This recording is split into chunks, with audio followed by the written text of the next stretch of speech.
Hola, bienvenido de nuevo. Hoy vamos a hacer un recorrido rápido por una herramienta muy práctica llamada Buscador de Palabras.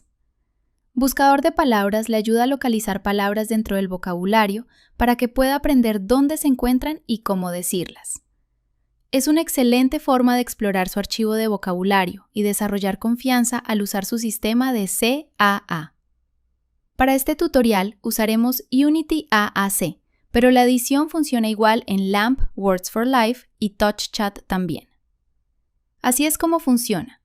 Desde la pantalla de vocabulario, seleccione Teclado. Luego, seleccione la tecla Buscador de Palabras en la esquina superior derecha. Escriba la palabra que está buscando en la barra de búsqueda. Seleccione Encontrar. Si la palabra forma parte de su archivo de vocabulario, verá que la secuencia de botones aparece en la pantalla. Seleccione la flecha hacia la derecha y Buscador de Palabras le guiará a través de la secuencia paso a paso. Corre. Así de fácil. Es una excelente manera de aprender palabras nuevas o de confirmar dónde se encuentra algo dentro del vocabulario.